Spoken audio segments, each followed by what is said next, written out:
Hello. परमेश्वर का अनुग्रह और शांति आप सभी के जीवन में बने रहे। एक नया धारावाहिक आरंभ करना चाहूँगा आप सभी के साथ, बाइबल अध्ययन को ही लेकर। और इस बाइबल अध्ययन का धारावाहिक को आज इंट्रोडक्शन के द्वारा शुरू करना चाहूँगा। और इस बाइबल अध्ययन को करने के लिए कुछ बेसिक बुनियादी व्याकरण जो है ना, हिंदी ग्रामर को समझना जरूरी है।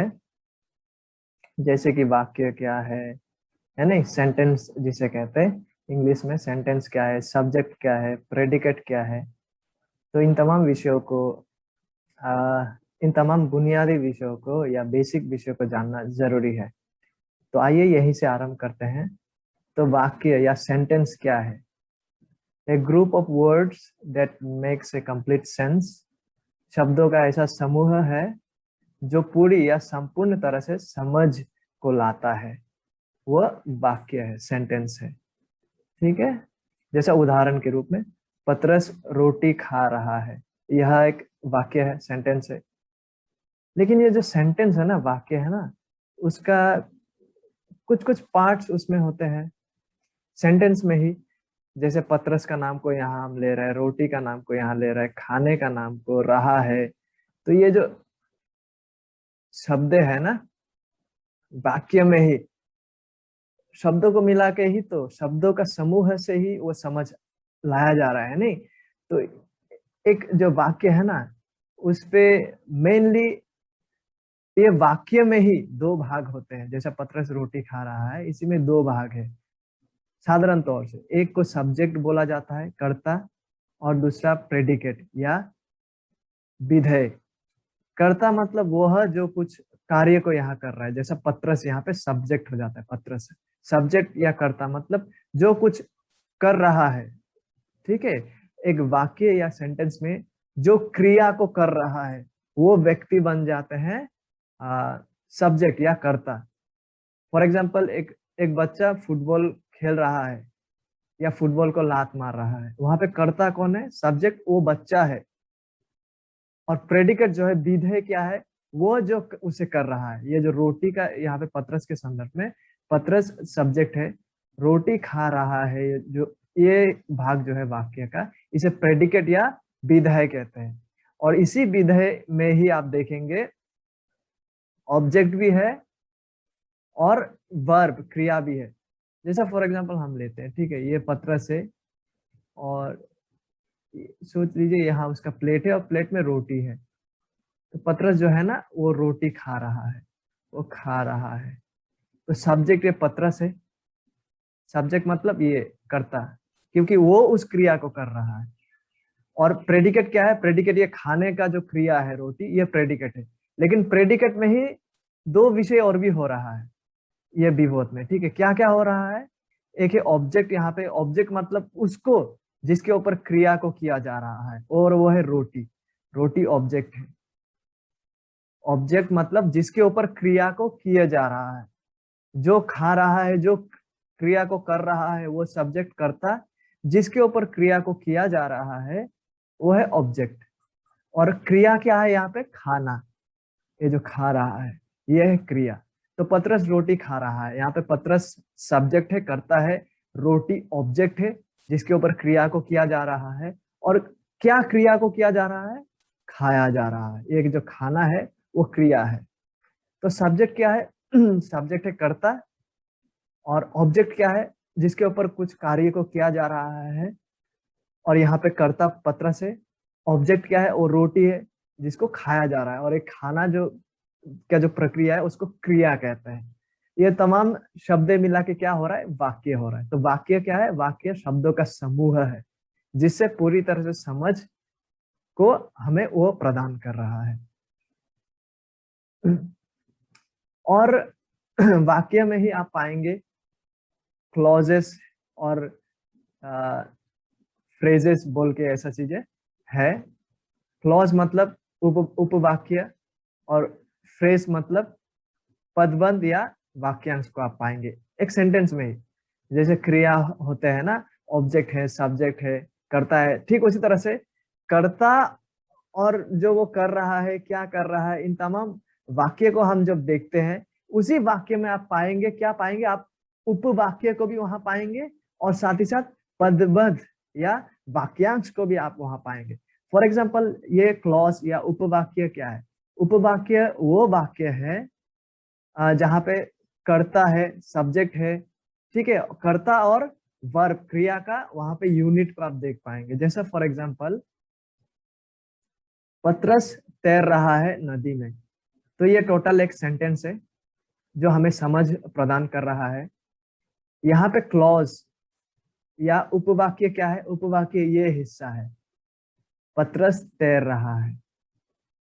उपवाक्य वाक्य का वो हिस्सा है जो संपूर्ण समझ लाता है, और वहां पे आपका सब्जेक्ट और वर्ब, सब्जेक्ट यानी कि कर्ता भी है और क्रिया भी वहां घट रहा है, ठीक है। लेकिन फ्रेज जो है, पदवत या वाक्यांश, एक वाक्य का वो हिस्सा है जो संपूर्ण समझ को प्रदान नहीं कर रहा है। जैसा फॉर एग्जाम्पल, यहाँ पे अगर हम केवल पतरस को लेते, ये एक वाक्यांश बन जाता है, या फिर हम ये नदी में ये वाला विषय, ये भी एक वाक्यांश बन जाता है, फ्रेज, ठीक है। यहाँ से ये दो शब्द मिला के पूरी समझ हमको नहीं मिल रहा है कि नदी में क्या हो रहा है, कौन है नदी में। इसलिए फ्रेज या वाक्यांश वो हिस्सा है वाक्य का जो, जहाँ पे शब्द तो है लेकिन वहां से संपूर्ण अर्थ या संपूर्ण समझ को हम नहीं पा रहे हैं। लेकिन क्लॉज या उपवाक्य वो हिस्सा है वाक्य का जो संपूर्ण समझ को प्रदान कर रहा है। वहां पे कर्ता को भी आप पाते हैं, ठीक है, और क्रिया को भी आप देख पाते हैं। तो उपवाक्य वो वाक्य का वो हिस्सा है जो संपूर्ण समझ को प्रदान कर रहा है, जहां पे सब्जेक्ट वर्ब का यूनिट है, ठीक है, कर्ता और क्रिया का। लेकिन वाक्यांश पदवद जो है, वहां पे संपूर्ण समझ को हम नहीं पा रहे, क्योंकि वो वाक्य का वो हिस्सा है जो जैसे यहाँ पे उदाहरण में नदी में, पतरस, जहां पे पूरी सब्जेक्ट और वर्ब, कर्ता और क्रिया का यूनिट एक साथ में नहीं है। तो ये वाला जो वाक्य है, सेंटेंस है, ये तो संपूर्ण सेंटेंस है नहीं। यहाँ पे जो उपवाक्य है वो ये वाला हिस्सा बन जाएगा, पतरस तैर रहा है। लेकिन फ्रेज वाक्यांश कौन सा वाला हिस्सा बन जाएगा? ये वाला हिस्सा, नदी में या केवल पतरस जब हम कहते हैं, ठीक है, जिससे कुछ तो अर्थ निकलता है लेकिन संपूर्ण समझ वहां से नहीं निकलता है। आई होप हम समझ पा रहे हैं, क्योंकि ये फ्रेज जो है, वाक्यांश बहुत जरूरी और महत्वपूर्ण बनने जा रहा है जब हम बाइबल को स्टडी करने वाला है, क्योंकि बाइबल में भी वाक्यांश से भरा हुआ है। तो उसी को परखना, देखना, तलाशना, ऑब्जर्व करना बहुत जरूरी बन जाता है, जिसको हम डायग्रामिंग में या फ्रेजिंग में करने वाले हैं, ठीक है। और ये बाइबल अध्ययन का मुख्य विषय ही यही है कि यह इसे डायग्रामिंग भी आप कह सकते हैं या फ्रेजिंग। और मैं आशा करूंगा इस भाग को देखने से पहले आपने पहले वाला जो बाइबल अध्ययन कैसे करें उस भाग को देख लिए हैं, क्योंकि यह उससे एक कदम गहरा है, ये जो बाइबल अध्ययन का धारावाहिक है, ठीक है। और यदि आपने अभी तक इससे पहले वाला जो धारावाहिक है, बाइबल अध्ययन कैसे करें, उसे नहीं देखे हैं, तो कृपया उसे एक बार देख लीजिएगा। मैं उसका लिंक को यहाँ नीचे डिस्क्रिप्शन में दे दूंगा। और वाक्य जो है ना, सेंटेंस, उसका कई प्रकार का वाक्य को हम देख पाते हैं। जैसा फॉर एग्जांपल, सबसे पहले असर्टिव सेंटेंस या साधारण वाक्य। ये साधारण वाक्य वह वाक्य है जो कथन करते हैं या सूचना को प्रदान करते हैं। साधारण वाक्य, जैसा पतरस रोटी खा रहा है, साधारण वाक्य, इसे असर्टिव सेंटेंस कहते हैं इंग्लिश में, या हिंदी में साधारण वाक्य। और जैसा फॉर एग्जांपल, मुझे खाना नहीं खाना है, ठीक है, यहाँ पे नेगेटिव में यूज किया जा रहा है, यहाँ पे पॉजिटिव, लेकिन ये दोनों ही जो है ना, वो सूचना को हमें प्रदान कर रहा है, इसे साधारण वाक्य कहते हैं। और दूसरी प्रकार का वाक्य जो है, उसे इंटरोगेटिव सेंटेंस या प्रश्नवाचक वाक्य कहते हैं। प्रश्नवाचक मतलब वो वाक्य जहाँ पे प्रश्न शामिल है, जैसा आप क्या कर रहे हैं, आपका नाम क्या है, जिसमें प्रश्न शामिल है। उसके बाद इंपेरेटिव सेंटेंस, आदेश सूचक वाक्य, जहाँ पे आदेश शामिल है, जैसा आप मत्ती 7:13 में पाएंगे ना, आदेश, सकेत फाटक से प्रवेश करो, यह एक आदेश है। Enter through the narrow gate, ये इम्पेरेटिव सेंटेंस या आदेश सूचक वाक्य है। और चौथा प्रकार का वाक्य जो है वो एक्सक्लेमेटरी सेंटेंस है, विषमय सूचक वाक्य। जैसे फॉर एग्जाम्पल, कितना सुंदर पहाड़ है, वाओ, इस तरह का प्रतिक्रिया को ज्ञात करना। और जहाँ पे ये वाला सिंबल आपको मिलेगा, ए जैसा वाला, ठीक है, ये क्या है, एक्सक्लेमेटरी सेंटेंस। और ऑब्जेक्टिव सेंटेंस इच्छा सूचक वाक्य, वो वाक्य जहाँ पे एक इंसान का इच्छा को व्यक्त किया जा रहा है उस वाक्य के द्वारा। जैसा आप सभी का दिन शुभ हो, अच्छा कामना को किया जा रहा है, इच्छा को प्रकट वहां किया जा रहा है, यह इच्छा सूचक वाक्य। इसमें भी अंत में आपको ऐसा वाला चिन्ह मिलेगा, ठीक है, एक्सक्लेमेटरी मार्क। और यह जो बाइबल अध्ययन हम करने वाले हैं, जैसे कि मैंने आपसे कहा था, इसे फ्रेजिंग वाक्यांश भी आप कह सकते हैं, या डायग्रामिंग, आरेखन जिसे हिंदी में कहते हैं। इसमें 4 मुख्य विषयों को हम करने वाले हैं, ठीक है। जिन अध्यायों को हम अध्ययन करेंगे, उन अध्यायों में इन 4 विषयों को तलाशना है। सबसे पहले क्या है, पदों या अध्याय का शुरू और अंत को पहचानना है, कि जिस पद या अध्याय को हम अध्ययन कर रहे हैं उसका शुरू कहाँ हो रहा है, उसका अंत कहाँ हो रहा है। जैसे कि यूहन्ना 3 अध्याय 16 पद को जब हम पढ़ते हैं ना, for God so loved the world, क्योंकि परमेश्वर ने संसार से इतना प्रेम किया, यह केवल 16 अध्याय में ही शुरू होकर खत्म नहीं हो रहा है, वरन ये 16 पद में, लेकिन 3 अध्याय 1 से शुरू हो रहा है और शायद 21 तक जाके ये एक शुरू और अंत यहाँ पे हो रहा है, इस पैसेज का, इस अंश का, ठीक है। तो यही सबसे पहले यही पहचानना है। आरेखन या वाक्यांश, जब हम फ्रेजिंग को उपयोग करते हुए बाइबल अध्ययन करते हैं, तो सबसे पहले हमें क्या पहचानना है, पदों या अध्याय का शुरू और अंत कहाँ हो रहा है उसको पहचानना है। और दूसरा, पदों या अध्याय में सेक्शन को पहचानना है या अनुभाग। जैसे मानिए यहाँ पे यूहन्ना 3 अध्याय 1 से 21 पद को हमने पहचान लिया कि शुरू 1 पद से हो रहा है, अंत 21 पद में हो रहा है। अभी 1 से 21 तक में आप देखेंगे छोटा छोटा भागों में उसे भाग किया जा रहा है। कुछ जगह में नया जन्म का बात को किया जा रहा है, कुछ जगह में विश्वास का। तो उस अनुभाग, उस सेक्शन को पहचानना है, ठीक है। पहले तो शुरू से अंत तक पहचानना है इस पैसेज का, इस अंश का। उसके बाद उस अंश में छोटा छोटा हिस्सा जो अनुभागे है, कहाँ पर टोन चेंज हो रहा है, कहाँ पर थीम, विषय चेंज हो रहा है, उसको पहचानना।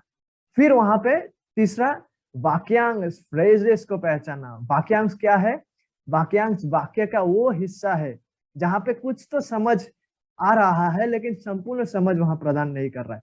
जैसा पानी में, हमको पता नहीं कौन पानी में है, लेकिन हमको केवल इतना ही पता है कि पानी में। तो ठीक इसी तरह से क्या है ना, बाइबल में भी वाक्यांश सब भरा हुआ है, तो वहां पे पहचानना है। इसको आप जानेंगे, जब हम उदाहरण करेंगे ना, तो आपको ये समझ में आ जाएगा ये कि ये वाक्यांश कैसा है और इसको कैसा पहचानते हैं। और उसके बाद वाक्यांश को पहचानने के बाद मुख्य वाक्यांश को आपको पहचानना है, और सहायक वाक्यांश को भी आपको पहचानना है। जैसे सपोज फॉर एग्जाम्पल, मैं अगर कहूँ कि माई नेम, मैं ABC हूँ, मैं अपना पहचान को दे रहा हूँ, यह है एक, मानिए ये एक वाक्य है। फिर यहाँ से ये मुख्य वाक्यांश है, कौन सा, ये ABC, जिसके बारे में, जिसका नाम को यहाँ बताया जा रहा है। उसके बाद मानिए कि मैं ऐसा कह रहा हूँ, माई नेम इज ABC, मेरा नाम ABC है, मैं खाना खा रहा हूँ, ईट कर रहा हूँ, साथ में पानी भी पी रहा हूँ, वाटर, साथ में अंडा भी खा रहा हूँ। तो ये सब तमाम चीजें जो है ना, ईट, वाटर, एग, ये सहायक वाक्यांश है, ठीक है। मेन वाक्यांश का मेन कौन है, ये ABC है। ये तमाम विषय जो ईट, वाटर, एग, ये क्या है, इसको मॉडिफाई कर रहा है। ये ABC क्या कर रहा है उसको व्यक्त कर रहा है, ठीक है। तो ये सहायक वाक्यांश है। ठीक इसी तरह से जब हम बाइबल अध्ययन करते हैं, हमें मुख्य वाक्यांश को पहचानना है कि किसके बारे में, यहाँ मेनली किसके बारे में कहा जा रहा है, और क्या है वो बाकी वाक्यांश जो इसको सपोर्ट कर रहा है या जो इसके बारे में फर्दर एक्सप्लेन को कर रहा है, ठीक है। तो इसको जब हम उदाहरण को लेंगे तो आई होप कि हम इसे भी समझ पाएंगे। इसलिए उदाहरण के लिए, केवल आज इंट्रोडक्शन के लिए मैंने कुलुस्सी 1 अध्याय 1 से 8 पद को लिया है। फिर प्रभु का इच्छा हुआ तो आने वाले दिनों में यहूदा जूड का जो पत्री है उसको टोटली पहले से अंत तक हम लोग इसी प्रक्रिया में फ्रेजिंग या डायग्रामिंग के द्वारा उसको स्टडी करेंगे। लेकिन आज के लिए केवल इंट्रोडक्टरी क्लास के लिए मैंने इसे उदाहरण के रूप में कुलुस्सियों को लिया है। कुलुस्सी 1 अध्याय 1 से 8 तक। तो 1 से 8 टोटल जब आप पढ़ते हैं, शुरू से अंत कहाँ होता है, इसको सबसे पहले पहचानना है नहीं? इतना सारा, क्योंकि बाइबल में तो बहुत सारा पद है ना, तो शुरू से अंत कहाँ हो रहा है? 1 से 8 पद को जब हम पढ़ते हैं, शुरू से अंत कहाँ हो रहा है? सबसे पहले एक अध्याय जो शुरू होता है, ये एक अध्याय का विषय कहाँ कहाँ पे एंड हो रहा है? सबसे पहले ये क्या था ना, शुरू से अंत का हिस्सा को या पदों को या अंश को पहचानना है। तो जब कुलुसी 1 अध्याय 1 पद आरंभ होता है, मानिए कुलुसी 1 अध्याय 1 पद से 8 पद को हम स्टडी करेंगे, ठीक है। अभी हमें जानना है कि यहाँ पे कुलुसी 1 अध्याय 1 पद जब शुरू होता है तो इसका अंत कहाँ पे है, इसको जानना है। तो आप कैसा जान पाएंगे कि शुरू कहाँ हो रहा है, अंत कहाँ हो रहा है? आप नोटिस करेंगे बातों में चेंज को, आप नोटिस करेंगे सब्जेक्ट जो है ना उसमें चेंज हो रहा है। जैसा मैंने कुछ देर पहले एग्जांपल दिया था ना कि मैं आई एम एबीसी या माय नेम इज, सोचिए आई एम एबीसी, ठीक है। मैं क्या कर रहा था, ईट कर रहा था, पानी भी ड्रिंक कर रहा था। और सपोज यहाँ पे मैं अभी दूसरा विषय को कहूं, he is X Y Z, देखिए तो आई एम एबीसी वाला चीज यहां तक हो रहा है। उसके बाद he is X Y Z से सब्जेक्ट चेंज हो रहा है, मैं अभी किसी और के बारे में आलोचना कर रहा हूं। ठीक उसी तरह से आप देखेंगे जब आप पदों को स्टडी कर रहे हैं कि सब्जेक्ट में चेंज आ रहा है, थीम में चेंज आ रहा है, तो भी आप समझ जाइएगा कि शुरू यहां से यहां तक होना था। क्यों? क्योंकि यहाँ के बाद तो विषय बदल रहा है, यहाँ पर कर्ता भी बदल रहा है, टोन भी बदल रहा है बातों का। इसके लिए आपको संदर्भ को बहुत अच्छे से जानना है, ठीक है। रीड कीजिए, दोबारा से उसको रीड कीजिए ताकि आप अच्छे से उसको पहचान सके कि शुरू कहाँ हो रहा है, कहाँ पे बातें बदल रहा है, ठीक है, कहाँ पे दूसरा व्यक्ति को इंट्रोड्यूस किया जा रहा है, कहाँ पे बातों का टोन, बातों का थीम बदल रहा है, बातों का विषय बदल रहा है। अच्छा से इसको ऑब्जर्व कीजिए, ठीक है। और जब आप यह कर रहे हैं ना, तो मुख्य विषय से चूक मत जाइएगा। जैसा जब मैंने कहा आई एम एबीसी या माय नेम इज एबीसी, यहाँ पे मुख्य विषय कौन है? एबीसी है, क्योंकि बाकी जो सारा चीजें हो रहा है वो कर रहा है, ठीक है। ठीक उसी तरह से जब बाइबल अध्ययन करते हैं तो मुख्य बिंदु या मुख्य विषय से चूक मत जाइए। मुख्य विषय या बिंदु को प्राप्त करने का प्रयास कीजिए, रीड कीजिए, दोबारा से भी रीड कीजिए, किसके बारे में ये कह रहा है, कौन है यहाँ पे, मुख्य विषय क्या है, और कौन सा बातें ये है जो इसके लिए उसको कहा जा रहा है, ठीक है। आमतौर पर अंश में या पदों में ना, उस पैसेज में एक मुख्य विषय होता है, आमतौर पर एक मुख्य विषय होता है जो बाकी विषयों को यूनिफाई करता है, एकीकृत करता है। जैसे यहाँ पे एबीसी जो है ना, ये बाकी विषयों को एकीकृत कर रहा है, जैसे ईट, ड्रिंक, एग, खाना, ये सारा विषय इस एबीसी जो कर रहा है उस पर यूनिफाई हो रहा है। ठीक यही चीज वचनों का पदों में भी होता है। इसलिए जब आप शुरू से अंत तक देखेंगे ना, स्टडी करेंगे कोई भी, जैसा कुलुसी 1 अध्याय 1 से 8 पद जब हम स्टडी करते हैं तो एक अध्याय कहाँ से कहाँ तक में अंत है, हम कैसे जानेंगे? देखेंगे कि विषय चेंज हो रहा है, और उसके बाद आप देखेंगे वहां पे कि मुख्य विषय वहां शामिल है, तो उस मुख्य विषय को तलाशने का कोशिश कीजिए। अक्सर एक ही मुख्य विषय होता है, ठीक है, और वो मुख्य विषय क्या है ना, बाकी सब विषयों को एकीकृत करता है, यूनिफाई करता है। और जब यह मुख्य विषय बदलता है तो आप जान लीजिए कि आप दूसरे हिस्से में, दूसरे अंश में आप प्रवेश कर लिए हैं।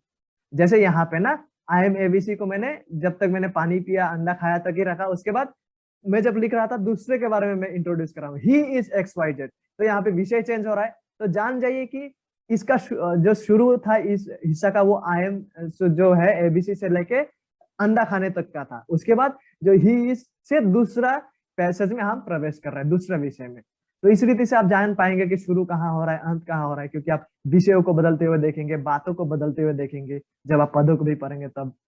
तो कुलुसी 1 अध्याय 1 पद जो है ना, अंश कहाँ पर आकर खत्म होता है, ठीक है। देखिए तो आप जांच कीजिए, पॉज कीजिए इसको और आप खुद से पढ़ के एक बार देखिए। कुलुसी 1 अध्याय 1 पद से पढ़ते जाइए, कहाँ पे आके कुलुसी 1 अध्याय 1 पद का शुरू अंत आता है, मतलब वहां तक वो विषय जाता है, उसके बाद विषय चेंज हो जाते हैं। आप देखेंगे कुलुसी 1 अध्याय 1 पद जो है ना, वो 1 पद से लेके 2 पद तक आता है, उसके बाद शिफ्ट हो जाते हैं। तो कुलुसी 1 पद का आरंभ 1 से लेके 2 पद तक है, उसके बाद विषय बदलते हैं। जैसे मैं पढ़ रहा हूँ यहाँ पे, पौलुस की ओर से जो परमेश्वर की इच्छा से मसीह यीशु का प्रेरित है, और भाई तीमुथियुस की ओर से मसीह में उन पवित्र और विश्वासी भाइयों के नाम जो कुलुसियों में रहता है, हमारे पिता परमेश्वर की ओर से तुम्हें अनुग्रह और शांति प्राप्त होती रहे। ठीक है, हम तुम्हारे लिए निरंतर प्रार्थना, देखिए यहाँ पे अभी प्रार्थना का विषय घुस रहा है। निरंतर प्रार्थना 3 पद से, लेकिन 1 से 2 पद जो है वो वही तक है। वहां पे जो बातें पौलुस कह रहा है तीमुथियुस की ओर से, किसको वो संबोधित करके कह रहा है, और परमेश्वर की अनुग्रह को प्राप्त करने का बात कर रहा है। लेकिन 3 पद से आप देखेंगे थोड़ा शिफ्ट हो रहा है बातें, अभी प्रार्थना की ओर वो जा रहा है। पहले वाला ग्रीटिंग्स का था, अभिवादन, उसके बाद आप देखेंगे धीरे धीरे वो प्रार्थना की ओर प्रवेश कर रहा है। तो कुलुसी 1 पद शुरू 1 पद में होता है, उसका एंड कहां तक है? 2 पद तक है, उसके बाद विषय चेंज हो रहा है। ठीक है,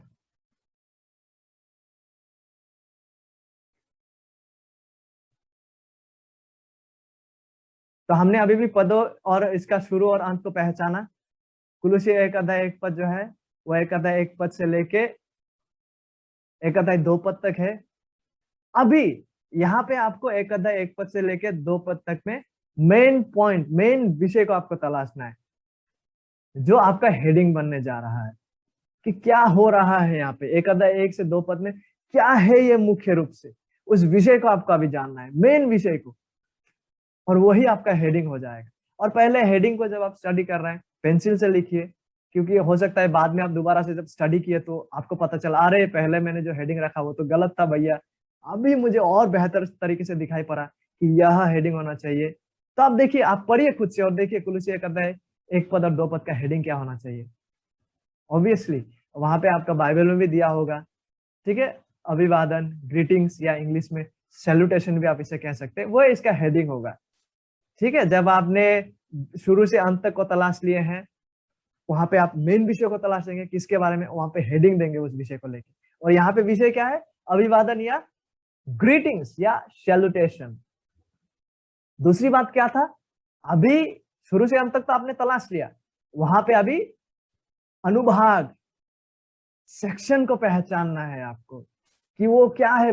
बेसिक जो सब यूनिट्स है उसको पहचानना है। यहाँ पे देखिए, तलाशिए, अपने अपने बाइबल को लीजिए, तलाशिए, पॉज कीजिए, तलाशिए और देखिए कहाँ पे ये सेक्शन छोटा छोटा भागों में बटा हुआ है। कुलुसी 1 से 2 पद, आप यहाँ पे मुख्य रूप से 3 भागों को देख पाएंगे। ठीक है, 3 भागों में बटा हुआ है। सबसे पहले देखिए, मैं पढ़ रहा हूँ, पौलुस की ओर से जो परमेश्वर की इच्छा से मसीह यीशु का प्रेरित है, और भाई तीमुथियुस की ओर से, ये एक भाग है यहाँ तक। और दूसरा सेक्शन, छोटा सेक्शन यहाँ से शुरू होता है, मसीह में उन पवित्र और विश्वासी भाइयों के नाम जो कुलुस से में रहते हैं, यहां तक जाता है। और तीसरा अनुभाग जो है फ्रेज का, वो यहां से शुरू होता है, हमारे पिता परमेश्वर की ओर से तुम्हें अनुग्रह और शांति प्राप्त होती रहे। तो क्या हम देख रहे हैं छोटा छोटा सेक्शन, जैसे मैंने कहा था ना, आई एम एबीसी, मैं खाना खा रहा हूँ, एक सेक्शन हो जाता है, मैं पानी भी पी रहा हूँ, दूसरा सेक्शन हो जाता है, और तीसरा सेक्शन क्या हो जाता है, मैं अंडा भी खा रहा हूँ। ठीक उसी तरह से यहाँ पे देखिए, पौलुस की ओर से, तीमुथियुस की ओर से, वो एक सेक्शन हो जाता है इस अंश का, और दूसरा छोटा सेक्शन क्या हो जाता है, जिसको वो संबोधित कर रहा है। ठीक है, इस पत्र को, वो पवित्र भाइयों को। उसके बाद तीसरा बात जो है, ग्रीटिंग्स को यहाँ पे पौलुस दे रहा है। तीन तीन छोटा छोटा सेक्शन में बटा हुआ है। ठीक है, पहला वाला है किसकी ओर से, लेखक कौन है, ठीक है, किसकी तरफ से ये जा रहा है पत्र, उसके बारे में कहा गया है। पौलुस की ओर से जो परमेश्वर की इच्छा से मसीह यीशु का प्रेरित है, और भाई तीमुथियुस की ओर से, किसकी ओर से, इन लोगों की ओर से। अभी किसको जा रहा है, रेसिपिएंट कौन है, किसको ये पत्र पहुंच रहा है? यह मसीह में उन पवित्र और विश्वासी भाइयों के नाम, उनको ये जा रहा है जो कुलुसिया में रहते हैं। उसके बाद पौलुस यहाँ पे ग्रीटिंग्स को देते हैं, हमारे पिता परमेश्वर की ओर से तुम्हें अनुग्रह और शांति प्राप्त होती रहे। तो हम देख रहे हैं 3 सब सेक्शन, 3 अनुभागों में बटा हुआ है, किसकी ओर से, किसको, और क्या ग्रीटिंग्स। ठीक है, और तीसरा मैंने क्या कहा था, यहाँ पे अभी आपको फ्रेजेस, जब आप शुरू से अंत तक देख लिए हैं, वहां पे सब सेक्शन को भी आप देख लिए हैं, अनुभाग। अभी तीसरा क्या है, यहाँ पे आपको वाक्यांश को पहचानना है। वाक्यांश कहाँ से कहाँ तक में है, वाक्यांश का आपको पहचानना है। तो आइए करते हैं। वाक्यांश क्या था, याद है ना, फ्रेज, कि वहां पे सेंटेंसेस है लेकिन पूरी तरह से वो समझ नहीं ला रहा है, उसको मदद चाहिए होता है पूरा समझ लाने के लिए। और हाल आप, मैंने डायग्रामिंग इसलिए भी कहा था क्योंकि यहाँ पे फ्रेजेस के साथ साथ थोड़ा लंबा सेंटेंस भी हो सकता है, क्योंकि बड़ा चित्रण को हम पाने का कोशिश कर रहे हैं।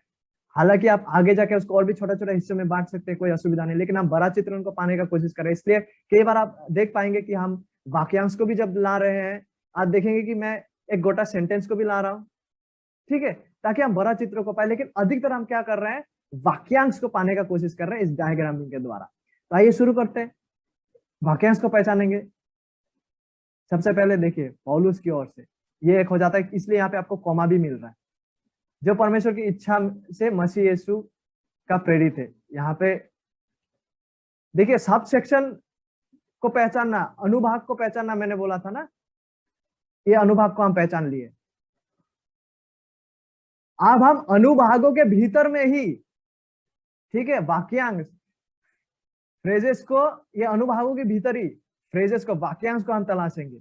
उसके बाद दूसरा का है यहां से यहां तक, इसमें भी हम वाक्यांश को तलाशेंगे। उसके बाद ये वाला हिस्सा जो है, इसमें भी हम वाक्यांश को तलाशेंगे, फ्रेजेस को, ठीक है। पहले तो शुरू से अंत को तलाशना है, फिर उसमें से जो सेक्शन है अनुभाग, फिर अनुभाग के अंदर फ्रेजेस को तलाशना है।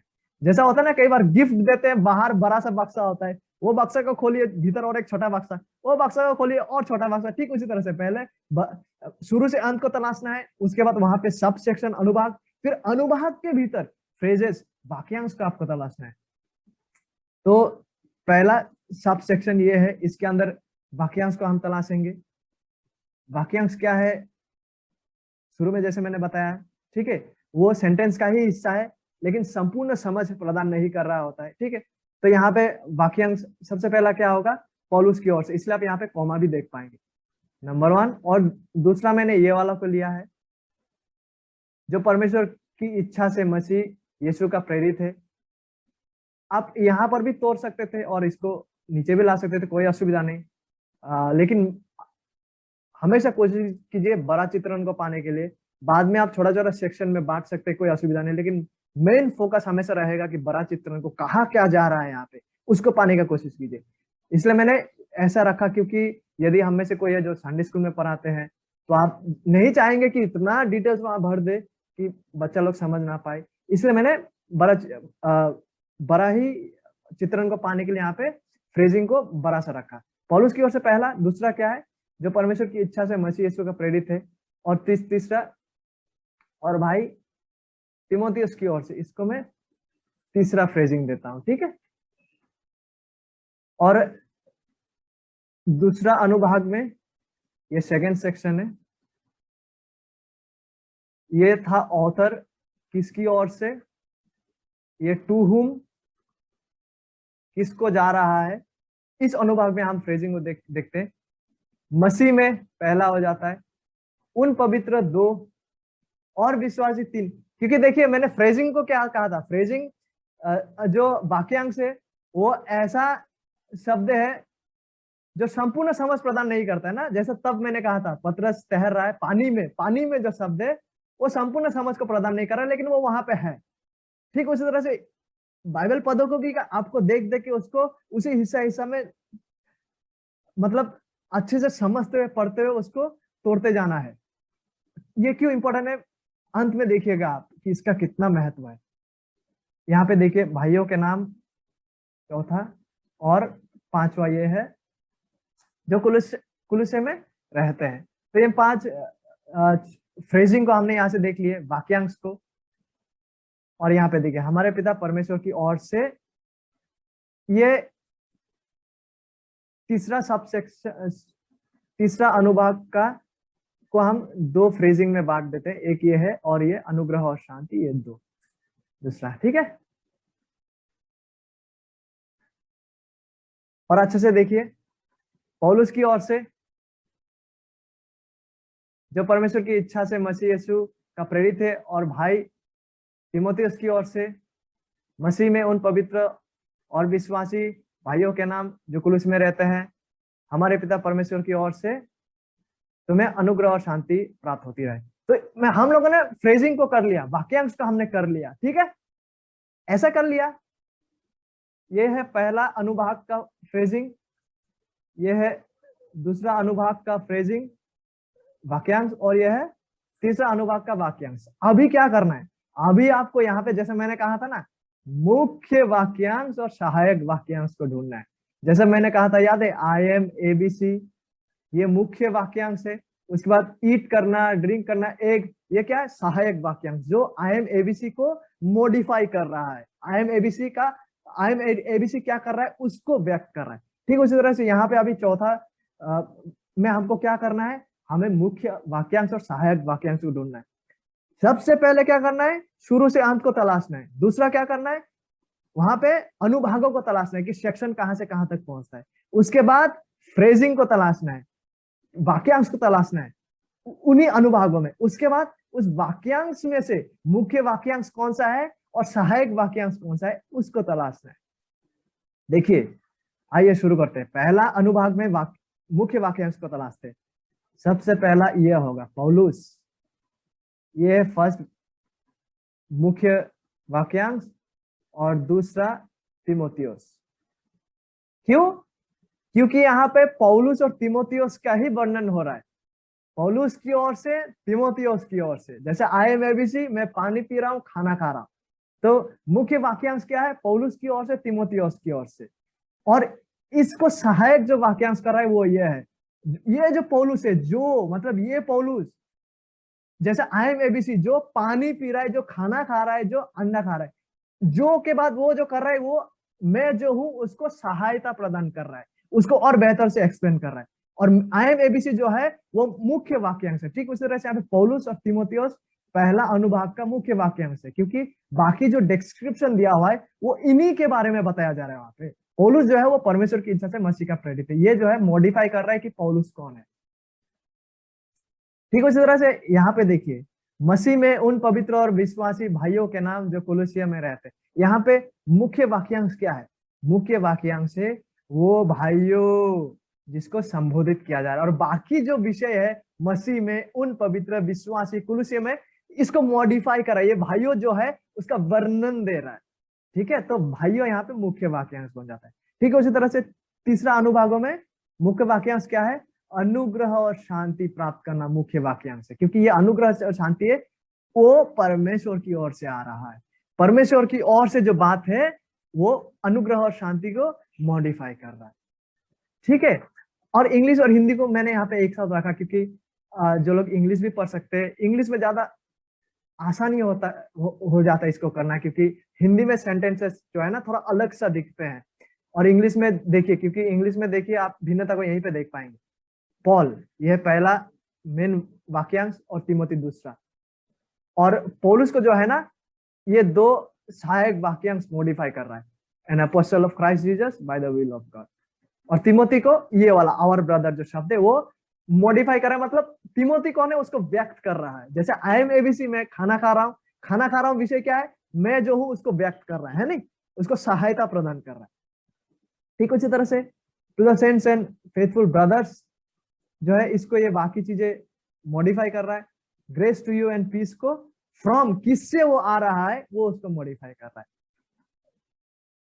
ठीक है, हिंदी में भी आप देख सकते हैं, हिंदी में थोड़ा अलग हो जाता है, क्योंकि भाई शब्द पहले आ जाते हैं तीमुथियुस से, तो इसलिए हिंदी में थोड़ा कठिन होगा। हिंदी में आपको मतलब री रीडिंग बार बार करते रहना पड़ेगा मेन वाक्यांश को समझने के लिए। और सहायक वाक्यांश कौन सा है, मेन वाक्यांश वो है जिसके बारे में बाकी सब कोई मतलब एक गवाह प्रदान कर रहा है, या बाकी सब विषय उसके बारे में ही बात कर रहा है।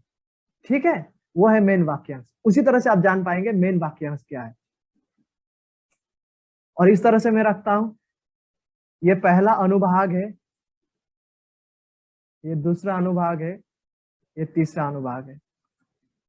ठीक है, तो पहला अनुभाग का पहला वाक्यांश, मेन वाक्यांश, मुख्य वाक्यांश क्या है, पौलुस की ओर से और तीमुथियुस। और दूसरा का पवित्र भाइयों जो है, और तीसरा का अनुग्रह और शांति, जैसा हमने अभी भी कहा। अब सोचिए आपको ये मिल गया, एक बड़ा चित्रण आपको मिल गया। अब अभी आप संडे स्कूल में सिखा रहे या कहीं पर आप कह सकते हैं कि कुलुस्से का पत्रिका हम स्टडी करते हैं और इसका मेन जो विषय है वो है सैल्यूटेशन या ग्रीटिंग्स, इसका हेडिंग है, आप कह सकते हैं। उसके बाद आप यह कह सकते हैं 3 बुनियादी विषय है जो पौलुस चाहते हैं कि हम यहाँ से सीखें। आपको 3 बुनियादी विषय कहाँ से मिला? जब आपने इस सेक्शन को सब सेक्शन में डिवाइड किया, और वो 3 बुनियादी विषय ये है, पहला, एक, दूसरा और तीसरा। और आप कह सकते हैं कि वो 3 बुनियादी विषय में से पहला बुनियादी विषय यह है कि पौलुस और तीमुथियुस की ओर से यह पत्री आ रहा है। और आप इस पे जा भी सकते हैं, ये थोड़ा डिबेटेबल हो जाता है क्या तीमुथियुस भी ये इस पत्रिका लेखक था या नहीं, उस पे आप जा भी सकते हैं। आपके ऑडियंस के ऊपर डिपेंड करता है, आपको स्टडी भी करना पड़ेगा। या फिर आप नॉर्मली कह सकते हैं कि जो लेखक लोग यहाँ है, लेखक की ओर से आ रहा है, और कौन है वो लोग? पौलुस और तीमुथियुस दोनों की ओर से ये पत्री आ रहा है, ठीक है। और पौलुस कौन है? यहाँ पे हमको बताता है कि पौलुस जो है ना, वो मसीह यीशु का प्रेरित है। अभी आप यहाँ पे ये भी डिफाइन कर सकते हैं कि प्रेरित किसको कहा जाता है, कौन है प्रेरित। और आप ये भी कह सकते हैं, क्योंकि देखिए पौलुस को ये मॉडिफाई कर रहा है ना। अब अभी कहेंगे पौलुस एक प्रेरित है मसीह यीशु का, वो किसी दूसरे का प्रेरित नहीं, लेकिन यीशु मसीह का प्रेरित है। अभी प्रेरित कौन है उसको थोड़ा देर भी आप शेयर कर सकते हैं, या प्रचार के समय आप बता सकते हैं। और आप ये भी कह सकते हैं यहाँ पे, और वो प्रेरित अपने इच्छा से नहीं बना, लेकिन वचन हमसे कहता है जो परमेश्वर की इच्छा से, परमेश्वर ने उसे चुना प्रेरित होने के लिए। तो ये पत्री जो है पौलुस चाहता है, मुख्य विषय पहला यह है कि पौलुस और तीमुथियुस की ओर से पत्री आ रहा है, और पौलुस जो परमेश्वर की इच्छा से मसीह का प्रेरित बना, उनकी ओर से ये पत्री आ रहा है। और यहाँ पे तीमुथियुस कौन है? तीमुथियुस भाई है और ब्रदर।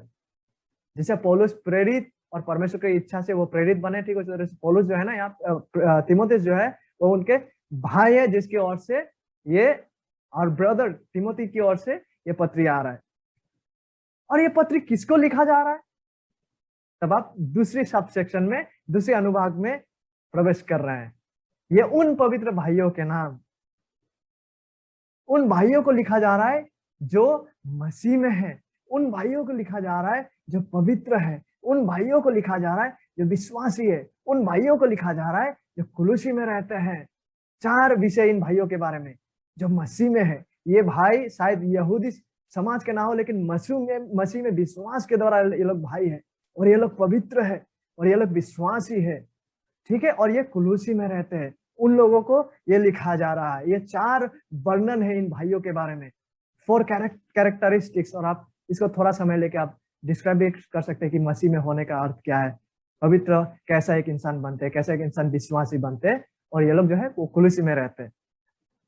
और उसके बाद अंत में आप कह सकते हैं कि पौलुस जब ये पत्री को इन भाइयों को लिख रहा है, तो पौलुस का क्या विश को पौलुस प्रदान कर रहा है, क्या अभिवादन को पौलुस यहाँ पे दे रहा है। पौलुस कह रहा है तुम्हें अनुग्रह और शांति प्राप्त होती रहे, कि इन भाइयों को जो है अनुग्रह और शांति प्राप्त होती रहे।